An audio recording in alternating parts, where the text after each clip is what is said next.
ബഹുമാനപ്പെട്ട മുഖ്യമന്ത്രി ഇതാ എത്തിക്കഴിഞ്ഞിരിക്കുന്നു.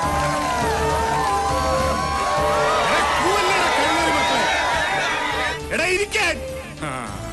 ഇനി ആരും ഒരക്ഷരം പോലും മിണ്ടിപ്പോവാൻ.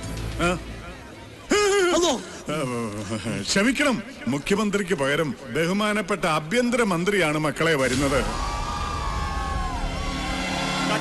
അച്ഛോ, ഇതും മാസ്ക് ആണോ? മാസ്ക് അല്ലടാ, കോപ്പി. ഒറിജിനൽ മന്ത്രിയാ വരുന്നത്.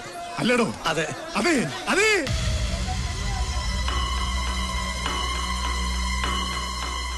ബഹുമാനപ്പെട്ട ആഭ്യന്തരമന്ത്രി സാക്ഷാൽ ശ്രീ നടേശൻ സാറിനെയും അദ്ദേഹത്തോടൊപ്പം MLA സാക്ഷാൽ SA തങ്കപ്പനെയും PA ദാസപ്പനെയും ഈ വേദിയിലേക്ക് സ്വാഗതം ചെയ്യുന്നു. പ്രിയമുള്ള പാർട്ടി പ്രവർത്തകരെ, ആഴക്കടലിൽ നീന്തുന്ന കൊച്ചു കൊച്ചു ചാള കുഞ്ഞുങ്ങളെ പോലെ ഈ വലിയ എഡ്യൂക്കേഷനിൽ തുള്ളിക്കളിക്കുന്ന സ്റ്റുഡൻസുകളെ സന്തോഷം കണ്ട നമ്മുടെ പ്രിയങ്കരനായ ആഭ്യന്തരമന്ത്രി നടേശൻ സാറിന് സാഗര പോലെ പ്രസംഗിക്കാനുള്ള ചാലു തുറക്കലാണ് എന്റെ ജോലി. അതിലെനിക്ക് അഭിമാനമുണ്ട്. പ്രിയമുള്ളവരെ, ഞാനും എന്റെ പാർട്ടി SDCPയും ഇന്ന് വളരെ സന്തോഷത്തിലാണ്. കാരണം സുനാമി തിര പോലെ രാഷ്ട്രീയ ജീവിതത്തിൽ നിന്നും നടേശൻ സാറിനെ തുടച്ചു മാറ്റുമായിരുന്ന ഒരു വലിയ കേസിന്റെ വിജയമറിച്ച സന്തോഷത്തിലാണ് ഞങ്ങൾ എല്ലാവരും. കടലമ്മയുടെ കൃപയാൽ കോടതി നടേശൻ സാറിന്റെ കൈകൾ പരിശുദ്ധമാണെന്ന് പ്രഖ്യാപിച്ചു കഴിഞ്ഞു. കഴിഞ്ഞ 20 വർഷമായി തോൽവി എന്തെന്നറിയാതെ ഈ രാജ്യം ഭരിച്ച് ഒരു നിലയിലാക്കിയ നമ്മുടെ അഭിമാന സ്തംഭനമാണ് നടേശൻ സാറ്.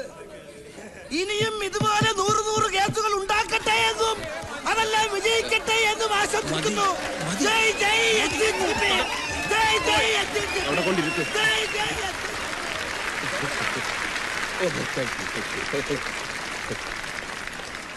ബഹുമാനപ്പെട്ട ഫാദർ കച്ചറത്തറ, മറ്റു ഗുരുക്കന്മാരെ, രക്ഷകർത്താക്കളെ, പ്രിയ വിദ്യാർത്ഥിനി സുഹൃത്തുക്കളെ, ബഹുമാനപ്പെട്ട CMന് അത്യാവശ്യമായി ഡൽഹി പോകേണ്ടി വന്നതിനാൽ ഇവിടുത്തെ ചടങ്ങിൽ പങ്കെടുക്കാൻ അദ്ദേഹം ഏൽപ്പിച്ച അനുസരിച്ച് വന്നതാണ് ഞാൻ. MLA തങ്കപ്പൻ പറഞ്ഞതുപോലെ ഞാൻ ഇന്നേറെ സന്തോഷവാനാണ്. സത്യാന്വേഷിയായിരുന്ന മഹാത്മാഗാന്ധിയുടെ പാത പിന്തുടരുന്ന ഒരു എളിയ രാഷ്ട്രീയ പ്രവർത്തകനാണ് ഞാൻ. ആ എന്നെ ഒരിക്കലും ദൈവവും നിങ്ങളും കൈവിടില്ല. അതാണ് എന്റെ സന്തോഷം. നാടിനു വേണ്ടി നിസ്വാർത്ഥമായി പ്രവർത്തിക്കുന്ന എന്നെ പോലുള്ളവർക്കെതിരെ അധികാര കൊതിയന്മാർ അഴിമതി ആരോപണങ്ങൾ ഉന്നയിക്കുന്നത് സ്വാഭാവികം. പക്ഷേ നമ്മുടെ വ്യക്തിത്വത്തെ തേജോവധം ചെയ്യാൻ ആരെങ്കിലും ശ്രമിച്ചാൽ നമുക്കത് സഹിക്കാനാവുമോ? അതും സ്വന്തം വകുപ്പിലെ ഉത്തരവാദിത്തപ്പെട്ട തസ്തിക കൈകാര്യം ചെയ്യുന്ന ഒരു സ്ത്രീ.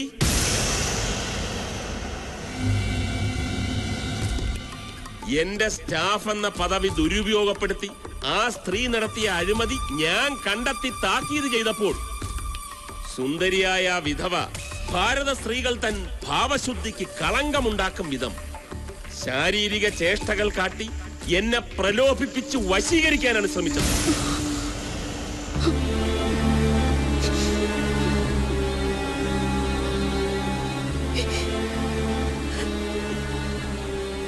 ഈ വിദ്യ ഇതിനു മുമ്പും പലരോടും പല പ്രാവശ്യം ആ സ്ത്രീ പ്രയോഗിച്ചിട്ടുണ്ട്. എന്നാൽ ഞാനതിന് വഴങ്ങില്ല എന്ന് കണ്ടപ്പോൾ ഒരു അഭിസാരികയുടെ ചാരിത്ര പ്രസംഗം പോലെ ഇല്ലാത്ത പീഡനത്തിന്റെ കഥ പറഞ്ഞ് എന്റെ പേരിൽ ഒരു അപകീർത്തി കേസ് നൽകി. പക്ഷേ സത്യം ജയിച്ചു. കോടതിക്ക് എന്റെ നിരപരാധിത്വം ബോധ്യമായി. ഇത്രയൊക്കെ സംഭവിച്ചെങ്കിലും എനിക്ക് അവരോട് പ്രതികാരമില്ല. ചെയ്ത തെറ്റ് മനസ്സിലാക്കി പശ്ചാത്തപിച്ച് മാപ്പപേക്ഷിച്ചാൽ എല്ലാം മറക്കാനും പൊറുക്കാനും ഞാനിപ്പോഴും തയ്യാറാണ്.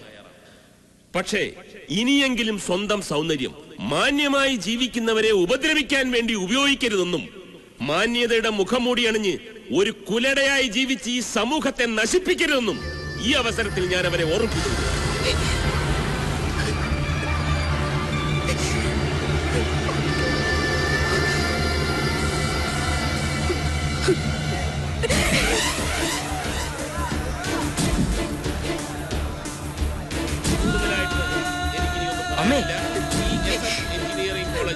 ആഘോഷങ്ങൾക്കെല്ലാം എന്റെ എല്ലാവിധ ഭാവങ്ങളും നേർന്നുകൊണ്ട് അപ്പോഴേ പറഞ്ഞതല്ലേ വരുന്നില്ലെന്ന്. അമ്മ കരയരുത്.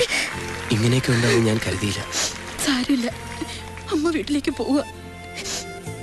സമ്മാനം വാങ്ങിയിട്ട് വന്നാ മതി. വേണ്ട, അയാളുടെ കൈകൊണ്ട് തരുന്ന സമ്മാനം എനിക്ക് വേണ്ട. അങ്ങനെ പറയരുത്. കോളേജിന്റെ വക നിനക്ക് തന്ന അംഗീകാരമാ. മോൻ ഒരുപാട് ആശിച്ചതല്ലേ, വേണ്ടാന്ന് വെക്കരുത്. അടുത്തതായി സമ്മാനദാനമാണ്. കായിക കലാമത്സരങ്ങളിൽ ചെല്ല്. വിജയികളായ വിദ്യാർത്ഥിനികളെ അയ്യോ, സമ്മാനം ഏറ്റുവാങ്ങാൻ കരയരുത്. എന്റെ മോൻ നല്ല സ്മാർട്ടായിട്ട് രാജകുമാരനെ പോലെ തല ഉയർത്തിപ്പിടിച്ച് ചെന്ന് സമ്മാനം വാങ്ങിക്കണം. എന്നിട്ട് വീട്ടിൽ ഉടനെ എത്തണം. അമ്മ കാത്തിരിക്കും. ഉടനെ തന്നെ പോകേണ്ടതാണ്. അതുകൊണ്ട് നിങ്ങൾ സഹകരിക്കുക. ഈ കോളേജിന്റെ അഭിമാനവും നാഷണൽ ക്രിക്കറ്റിലേക്കുള്ള പ്രതീക്ഷയുമായ PR രമേശ് പ്രസാദിനെ ഇന്ത്യൻ ക്രിക്കറ്റിന്റെ അഭിമാനമായ സച്ചിൻ ടെണ്ടുൽക്കർ കയ്യൊപ്പിട്ട ബാറ്റ് സമ്മാനമായി കൊടുക്കുവാൻ ബഹുമാനപ്പെട്ട മന്ത്രിയെ ഞാൻ ക്ഷണിച്ചുകൊള്ളുന്നു.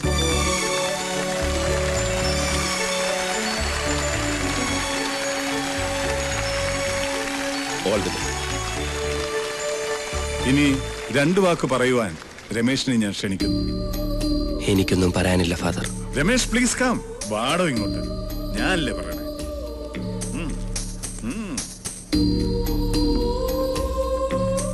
എന്ത് പറയണമെന്ന് എനിക്കറിയില്ല. ഒരു മകനും എന്റെ ഈ അവസ്ഥ ഉണ്ടാവരുതെന്ന് ഞാൻ പ്രാർത്ഥിക്കുകയാണ്. നീചനായി മന്ത്രി പറഞ്ഞത് മുഴുവൻ കള്ളമാണ്. എന്റെ അമ്മ പാവമാണ്. ഈ മിനിസ്റ്റർ MLA കൂടെ ഞങ്ങളുടെ വീട്ടിൽ വന്ന് കേസ് പിൻവലിക്കണമെന്നും അല്ലെങ്കിൽ ജീവനോടെ വെച്ചേക്കില്ലെന്നും പറഞ്ഞ് ഭീഷണിപ്പെടുത്തി. അമ്മ വഴങ്ങില്ലെന്ന് കണ്ടപ്പോ കാല് പിടിച്ചു മാപ്പ് പറച്ചിലായി. ഒരു തെറ്റും ചെയ്തിട്ടില്ലെങ്കിൽ പിന്നെ എന്തിനു ഇവരെങ്ങനെ ചെയ്തു?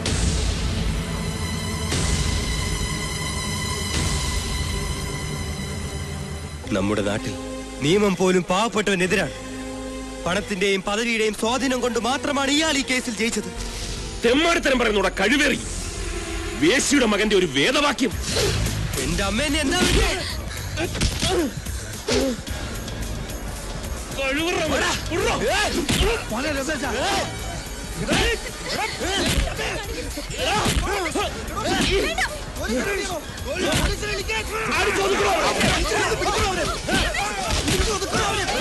രമേശ് എടാ,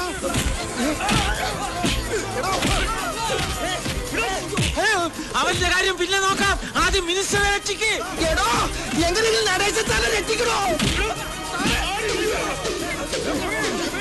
അവനെ വെറുതെ വിടരുത്.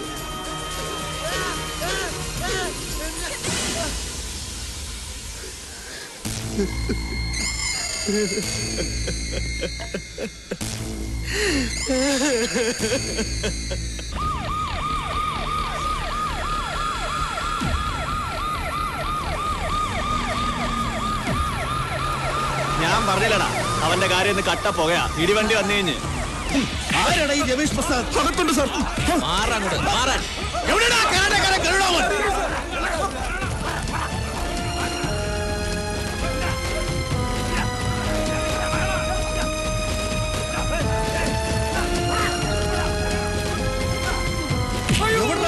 എനിക്കറിയില്ല സാറേ. ഇവനറിയാം സാർ. രമേശ് എവിടാ? എനിക്കറിയില്ല സാർ. നിനക്ക് അറിഞ്ഞൂടല്ലേ? ഞങ്ങളുടെ സ്റ്റുഡൻസിനെ തൊട്ടാലുണ്ടല്ലോ.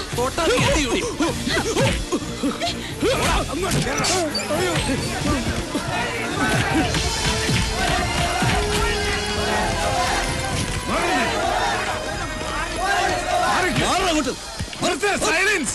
താൻ എന്താണ് കാണിക്കുന്നത്? ഇതൊരു വിദ്യാലയമാണ്. മന്ത്രിമാരെ തല്ലാനാണോ വിദ്യാലയത്തിൽ പഠിപ്പിക്കുന്നത്? ഇയാൾ എവിടുന്ന് വന്ന പോലീസുകാരന് കുറച്ച് മാന്യമായിട്ട് പെരുമാറിക്കൂടെ? മാന്യതയൊന്നും എന്നെ പഠിപ്പിക്കണ്ട. ആഭ്യന്തരമന്ത്രിയെ കൊല്ലാൻ ശ്രമിച്ച നായിന്റെ മോനെ അറസ്റ്റ് ചെയ്യാനാണ് ഞങ്ങൾ വന്നത്.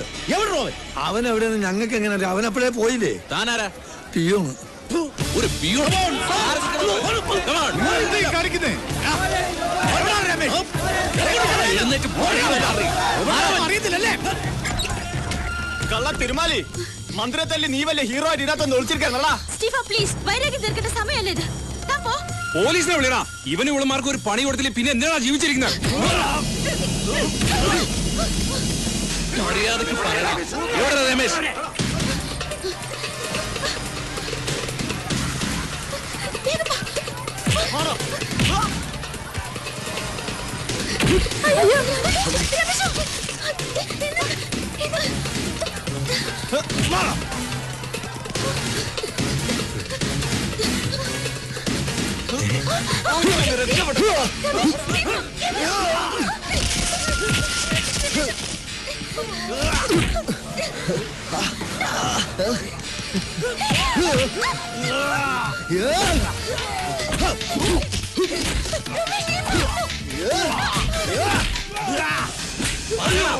എവിടെ രമേശ്? എനിക്കറിയില്ല.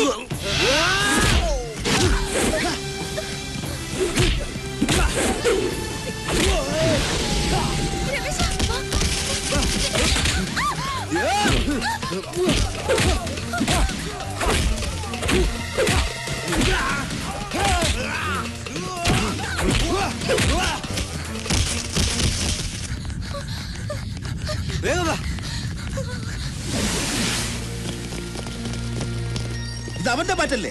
ഇതുകൊണ്ടല്ലേ അവൻ മന്ത്രിയെ തല്ലിയേ? ഇത് നിങ്ങളുടെ റൂമിൽ നിന്ന് കിട്ടിയതാ. സത്യം പറയുന്നതാണ് നല്ലത്. ഇല്ലെങ്കിൽ അച്ഛനാണ് അമ്മായിയാണെന്ന് നോക്കൂല, പോക്കിയെടുത്ത് പെരിക്കുകളായി ഞാൻ. സാറേ, അവനെയും കൊണ്ട് അവളുമാര് മുങ്ങി. എങ്ങോട്ട്? ലേഡീസ് ഹോസ്റ്റലിലേക്കായിരിക്കും. സ്റ്റീഫനും കൂട്ടും തടയാൻ ശ്രമിച്ചതാ. അവരെ അടിച്ചിട്ടിട്ട് ഓടിക്കളഞ്ഞു. കമോൺ,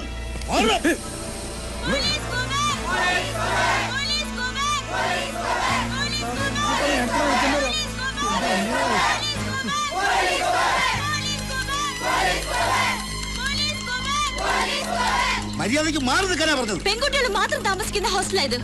വനിതാ പോലീസ് ഇല്ലാതെ സെർച്ച് ചെയ്യാൻ പറ്റില്ല. ഞങ്ങൾ പെമ്പിള്ളാരെ കയറി പിടിക്കാൻ വന്നതല്ല. ആഭ്യന്തരമന്ത്രിയെ തല്ലിയ ക്രിമിനലിനെ അറസ്റ്റ് ചെയ്യാൻ വന്നതാ.